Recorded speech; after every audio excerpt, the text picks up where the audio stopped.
प्रिय भक्तगण, आज हम आपको हरितालिका तीज की कथा का श्रवण करा रहे हैं, जिसे सुनने मात्र से आपके जीवन में सुख समृद्धि और धन की वर्षा होगी। हरितालिका तीज पर माँ पार्वती और भगवान शिव की पूजा की जाती है। इस दिन प्रदोष काल में माता पार्वती और भगवान शिव का पूजन किया जाता है। अगर आप यह व्रत करना चाहते हैं तो सबसे पहले पूजा की तैयारी कर लें। पूजा की तैयारी के लिए केले के पत्ते और बंदरवार से एक मंडप बनाएं। इसके बाद जमीन पर आसन बिछाएं और फिर व्रत का संकल्प लें। फिर माता को वस्त्र, फूल, चंदन चढ़ाएं और धूप, दीप, नैवेद्य चढ़ाएं। इसके बाद फल अर्पित करें। इन सभी के छोटे मंत्र होते हैं जिससे बोलकर आप ये चीज़ें अर्पित कर सकते हैं। अगर आप यह कहानी सुन रहे हैं तो पूरा सुने। इस कहानी को आधा अधूरा छोड़कर जाने की गलती ना करें, क्योंकि इस कहानी को पूरा मात्र सुनने से मनचाहा फल की प्राप्ति होती है। इसलिए इस कथा को पूरा सुने। आप शिव भक्त हैं तो भोलेनाथ का अनादर ना करें। वह कैसे? तो चलिए इस कहानी के माध्यम से जानते हैं। एक बार कैलाश पर्वत पर विशाल वट वृक्ष के नीचे भगवान शिव और पार्वती सभी गणों सहित बाघांबर पर विराजमान थे। बलवान वीरभद्र, भृंगी और नंदी अपने अपने पैरों पर सदाशिव के दरबार की शोभा बढ़ा रहे थे।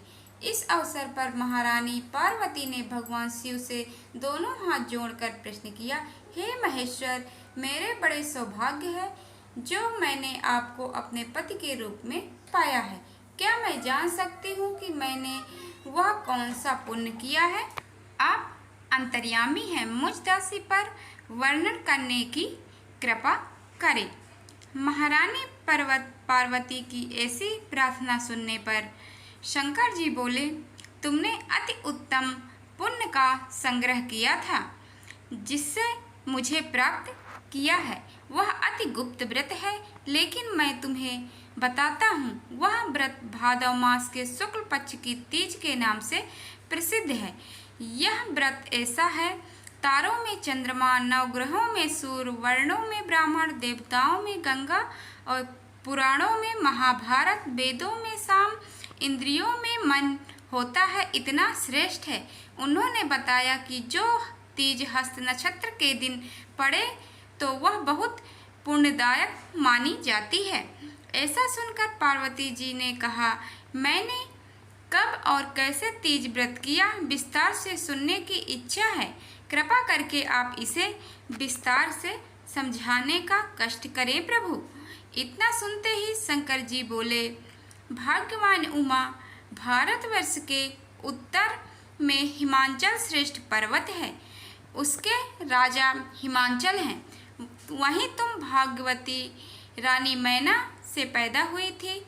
तुमने बालकाल से ही मेरी आराधना शुरू कर दी थी। कुछ उम्र बढ़ने पर तुमने सहेली के साथ जाकर हिमालय की गुफाओं में मुझे पाने के लिए तप किया। तुमने गर्मी में बाहर चट्टानों में आसन लगाकर तप किया, बारिश में बाहर पानी में तप किया, सर्दी में पानी में खड़े होकर मेरे ध्यान में लगी रही। तुमने इस दौरान वायु सूंघी, पेड़ों के पत्ते खाए और तुम्हारा शरीर क्षीण हो गया। ऐसी हालत देखकर महाराज हिमाचल को बहुत चिंता हुई। वे तुम्हारे विवाह के लिए चिंता करने लगे। इसी मौके पर नारद देव आए। राजा ने उनका स्वागत किया और उनके आने का कारण पूछा।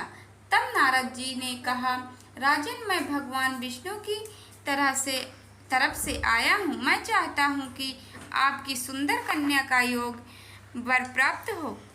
सो वैकुंठ निवासी भगवान विष्णु ने अपनी कन्या का वरण स्वीकार किया।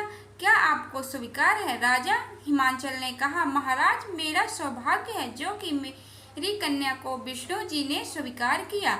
मैं अवश्य ही उन्हें अपनी कन्या उमा का वर वाग्दान करूंगा। यह सुनिश्चित हो जाने पर नारद जी वैकुंठ चले गए और भगवान विष्णु से उनके विवाह का पूर्ण होना सुनाया। यह सुनकर तुम्हें बहुत दुख हुआ और तुम अपनी सखी के पास पहुंचकर विलाप करने लगी। तुम्हारा विलाप देखकर सखी ने तुम्हारी इच्छा जानकर कहा, देवी मैं तुम्हें ऐसी गुफा में तपस्या के लिए ले चलूंगी जहां महाराज हिमांचल भी ना पा सकेंगे।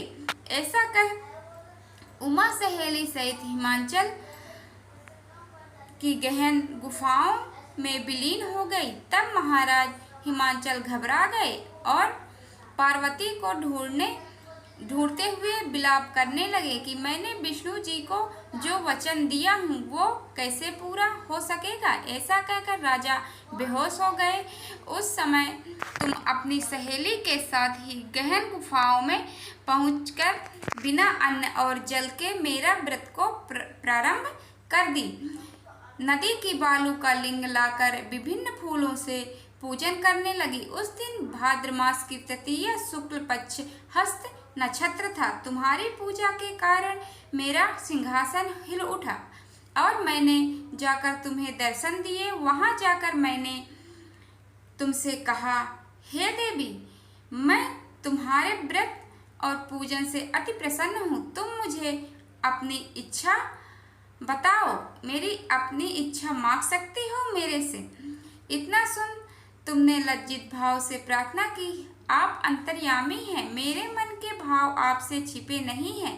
आपको पति रूप में मैं पाना चाहती हूँ। इतना सुनकर मैं तुम्हें एवं मस्तु इच्छित पूर्ण वरदान देकर अंतर्ध्यान हो गया। उसके बाद तुम बालू से मूर्ति विसर्जित करने के लिए नदी पर गई, जहाँ नदी तट पर तुम्हारे नगर निवासी हिमांचल के साथ मिल गए। वे तुमसे मिलकर रोने लगे कि तुम इतने भयंकर वन में जहाँ सिंह सांप निवास करते हैं, जहाँ मनुष्य के प्राण संकट में हो, फिर पिता के घर को जाने के निवेदन पर तुमने कहा कि पिताजी आपने मेरा विवाह भगवान विष्णु जी के साथ स्वीकार किया, इस कारण मैं वन में रहकर अपने प्राण त्याग दूंगी। तब वे बोले, शोक मत करो, मैं तुम्हारा विवाह भगवान विष्णु के साथ कदापि नहीं करूंगा, उन्हीं सदाशिव के साथ करूंगा जिनके साथ तुम चाहती हो। इसके बाद महाराज हिमांचल ने रानी मैना के साथ मेरा और तुम्हारा विवाह किया। इस वीडियो को बोलते समय कोई त्रुटि हो तो क्षमा चाहती हूँ। उम्मीद है आप सभी को यह वीडियो अच्छी लगी होगी। अगर आप शिव के सच्चे भक्त हैं तो चैनल को सब्सक्राइब और वीडियो को लाइक करें। कमेंट में हर हर महादेव लिख दीजिए। भगवान शिव आपकी सारी मनोकामना पूर्ण करेंगे।